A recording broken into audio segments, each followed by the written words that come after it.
हिंदुस्तान में वोट चोरी की जा रही है। आप देखिए, कुछ समय पहले अमित शाह ने कहा कि बीजेपी 40-50 साल अब राज करेगी। याद है आपको? अब राजनीति में कल क्या होगा किसी को नहीं मालूम, मगर अमित शाह को 40 साल की राजनीति मालूम है। कैसे? वोट चोर। इलेक्शन आता है, ओपिनियन पोल आते हैं, और उसमें ओपिनियन पोल हमारे जो मीडिया वाले कहते हैं, हरियाणा में कहा कि कांग्रेस पार्टी जीतेगी। नरेंद्र मोदी और अमित शाह कहते हैं बीजेपी जीतेगी, और आंकड़े देते हैं 300 पार। 2014 में, 2019 में ओपिनियन पोल कुछ और कह रहे थे। नरेंद्र मोदी जी 2019 के चुनाव के बाद रिजल्ट आने से पहले प्रेस कॉन्फ्रेंस करते हैं, कहते हैं 300 सीटें आएंगी। हिंदुस्तान के सारे पोलस्टर कुछ और कह रहे हैं, ओपिनियन पोल कुछ और कह रहे हैं। नरेंद्र मोदी कहता है 300 सीट आएंगी। कितनी आई? 300 आई। क्यों? वोट चोर। भाइयों और बहनों, सच्चाई है कि ये पहले गुजरात में शुरू हुआ। ये 2014 से पहले गुजरात में शुरू हुआ, और 2014 में नेशनल लेवल पे ये लोग इसको लाए।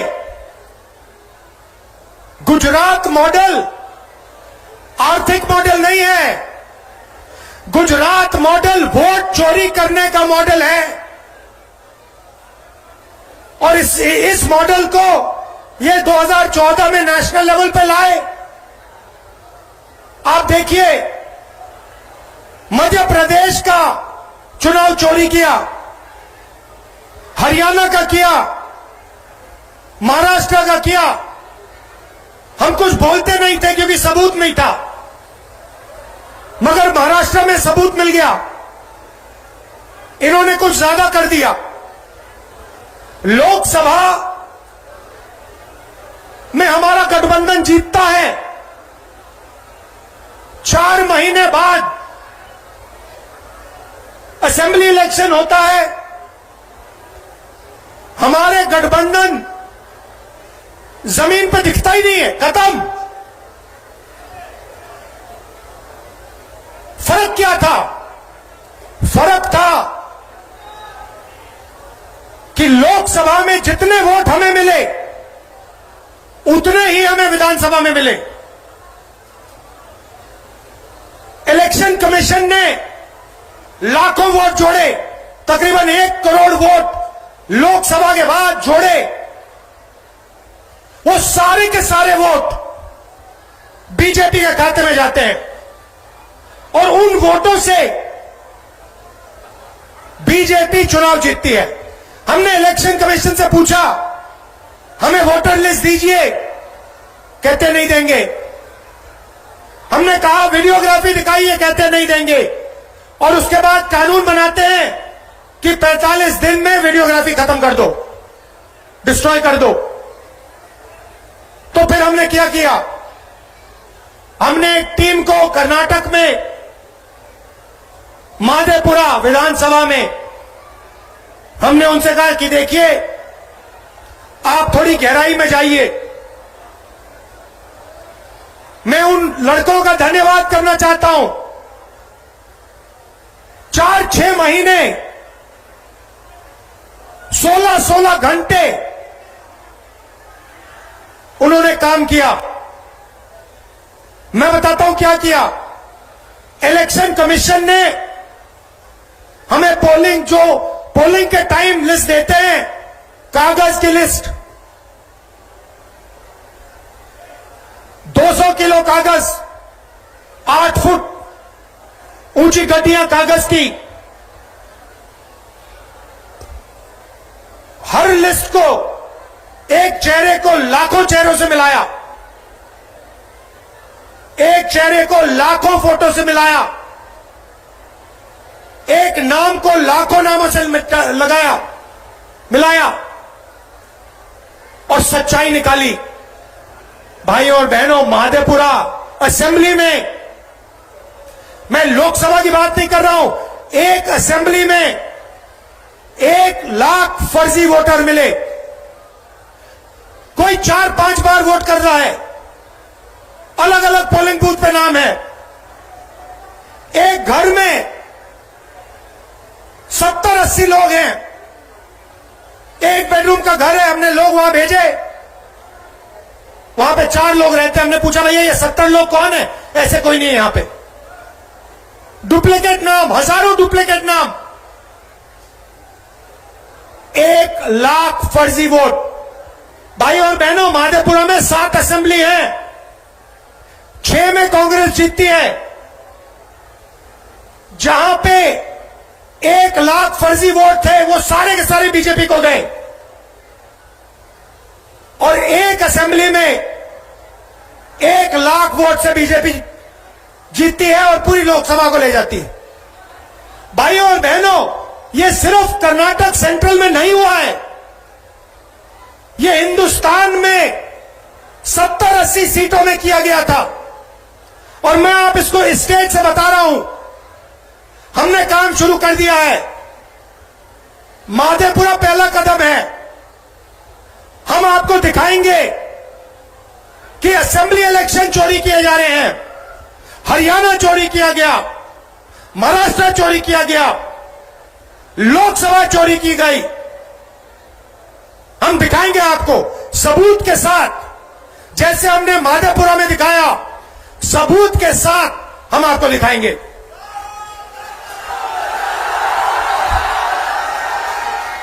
और ये वोट चोरी क्यों की जा रही है? आप देखिए, ये संविधान जो है, ये अंबेडकर जी का संविधान है, ये अंबेडकर जी का संविधान है, ये हमारे लिए पवित्र किताब है।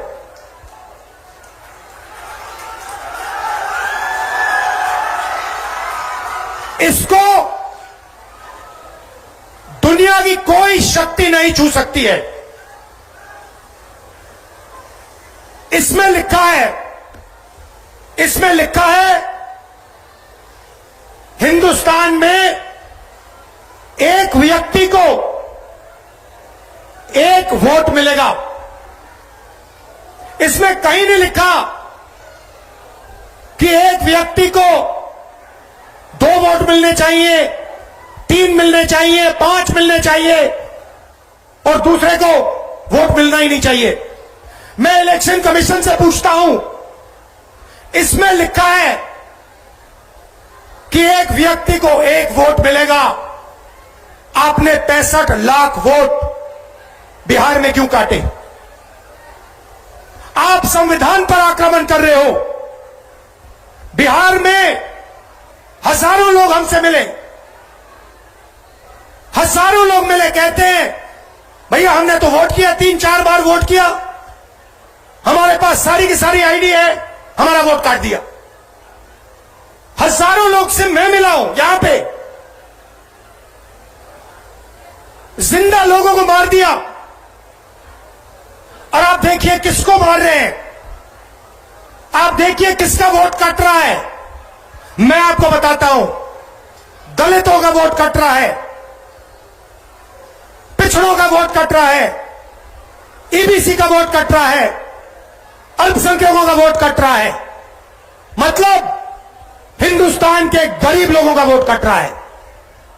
अंबानी का नहीं कट रहा, अदानी का नहीं कट रहा, हिंदुस्तान के गरीब लोगों का वोट कट रहा है, क्योंकि वो नहीं चाहते कि आपकी आवाज सुनाई दे।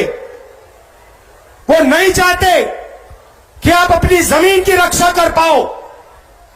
वो नहीं चाहते कि आप पेपर लीक के सामने खड़े हो पाओ। वो नहीं चाहते कि आपके बच्चों को रोजगार मिले, इसलिए इस पर आक्रमण कर रहे हैं। भाइयों और बहनों, इसके बिना हिंदुस्तान के गरीबों के पास कुछ नहीं है। जो अधिकार आपको मिले हैं वो इस किताब से मिलते हैं, और ये कोई नई किताब नहीं है। इसमें सोच जो है हजारों साल पुरानी है। यहां पे स्टालिन जी आए, इसमें पेरियार जी की सोच है। यहां पे वेणुगोपाल जी बैठे हैं, इसमें नारायण गुरु जी की सोच है। इसमें अंबेडकर जी की सोच है, इसमें फूले जी की सोच है, इसमें गांधी जी की सोच है, इसमें भगवान बुद्ध की सोच है, इसमें कबीर की सोच है। यह हमारी आत्मा की किताब है। और मैं बता रहा हूं, अगर वोट चोरों ने यह सोच रखा है कि भारत माता की आत्मा को चोट पहुंचाएंगे, तो ये इस देश को, इस देश के जनता को, इस देश के युवाओं को नहीं समझे हैं। भाइयों और बहनों, मैं आपको गारंटी देके कह रहा हूं, और अच्छी तरह सुनिए, नरेंद्र मोदी वोट चोरी करके चुनाव जीतता है। नरेंद्र मोदी वोट चोरी करके, वोट कटवा के, वोट बढ़ा के चुनाव जीतता है। और नरेंद्र मोदी और अमित शाह की मदद हिंदुस्तान का इलेक्शन कमीशन करता है।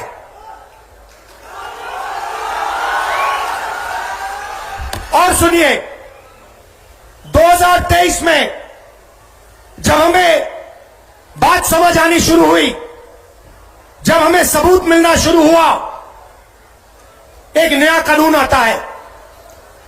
लोकसभा में, राज्यसभा में चुप्पे चुप्पे एक नया कानून आता है, पास हो जाता है, किसी को नहीं पता, दिन में पास किया जाता है। पता है क्या कानून था?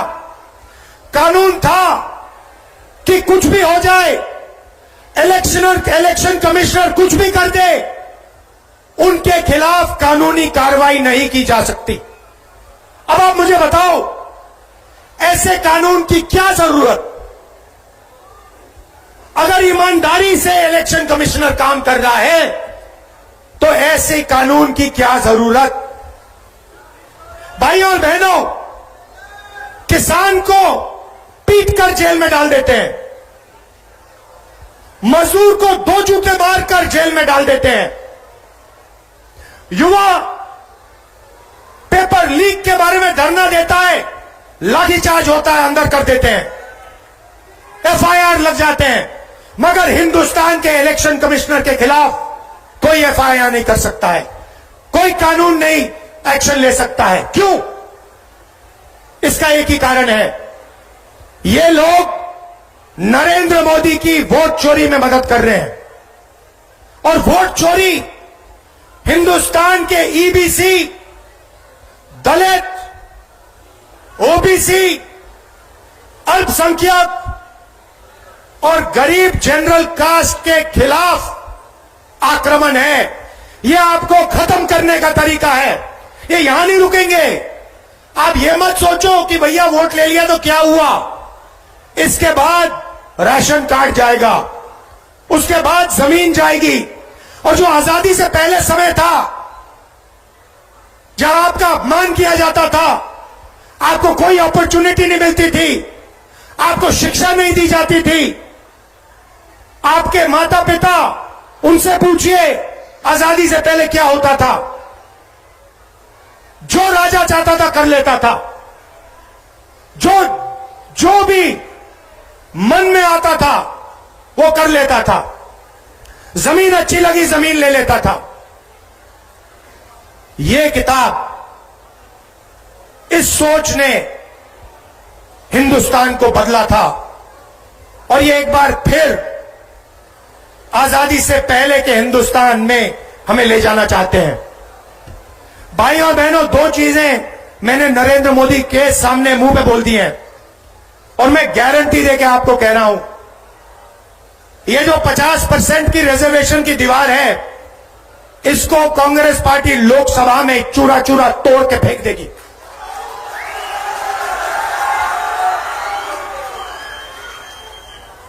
इसका चूरा बना के हम परे कर देंगे। भाइयों और बहनों, कॉर्पोरेट इंडिया देखिए, मीडिया देखिए, मैं आपसे पूछना चाहता हूं, हिंदुस्तान के बड़े बड़े एंकर्स हैं, टीवी पे आते हैं, आप इन सबको जानते हो। मुझे इनमें से एक ओबीसी, एक ईबीसी, एक दलित नाम बता दो।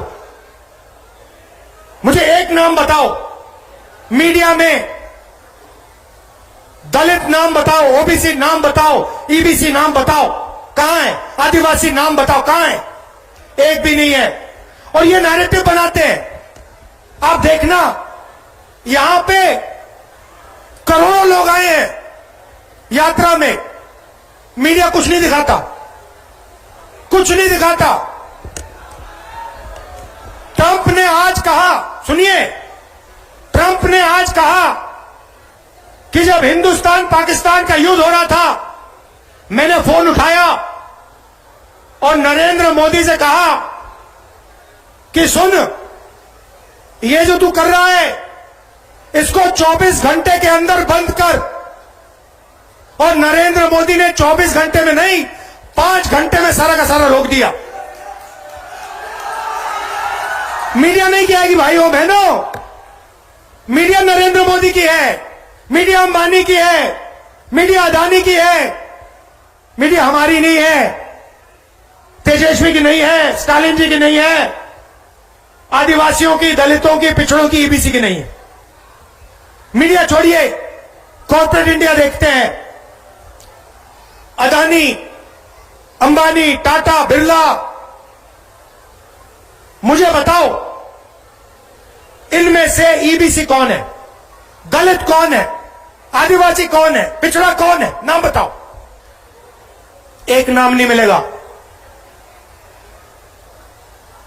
जुडिशरी में देखो, आदिवासी नाम, दलित नाम, पिछड़ों का नाम बता दो, एक नहीं मिलेगा। प्राइवेट अस्पतालों की मालिक की लिस्ट निकालो, वहां नहीं मिलेगा। शिक्षा की संस्था, यूनिवर्सिटी, कॉलेजेस, इनकी लिस्ट निकालो, वहां नहीं मिलेगा। आप हो ही नहीं कहीं। 90% हिंदुस्तान कहीं है ही नहीं। इसीलिए ये वोट चोरी कर रहे हैं, क्योंकि ये जानते हैं जिस दिन आपकी आवाज ठीक से सुनाई दे गई, उस दिन हिंदुस्तान बिल्कुल बदल जाएगा। इसीलिए दूसरी बात मैंने नरेंद्र मोदी से कही, सामने जाति जनगणना हिंदुस्तान में होगा, दूध का दूध, पानी का पानी होगा।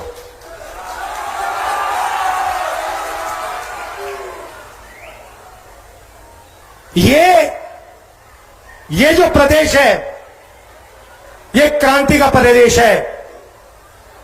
अंग्रेजों को बिहार ने ही हराया था, चंपारण में बात शुरू हुई थी। वैसे ये जो वोट चोरी की जो आग है, ये बिहार में फैल गई है और अब बिहार से पूरे हिंदुस्तान में फैलेगी। आप देखना क्या होता है, क्योंकि पिछले 10 साल से पूरे हिंदुस्तान का बेवकूफ बनाया जा रहा है। और हम सबूत के साथ आने वाले समय में आपको दिखा देंगे। जैसे माधेपुरा में दिखाया, वैसे आपको हम दिखाएंगे कि पिछले 10 साल नरेंद्र मोदी, अमित शाह और इलेक्शन कमीशन वोट चोरी कर रहे हैं और आपकी आवाज, आपके दिल की आवाज को दबा रहे हैं। आप सब आए, आपने यात्रा की मदद की, आपने हम सबकी मदद की। दिल से मैं आपका धन्यवाद करता हूं। आपके बिना छोटा सा ग्रुप था, मैं वहां से निकला, मेरी ओर देखा और कहा नरेंद्र मोदी वोट चोर। छोटे बच्चे, 6-6 साल के बच्चे अब बात समझ गए हैं कि हिंदुस्तान में वोट चोरी की जा रही है। अब देखिए,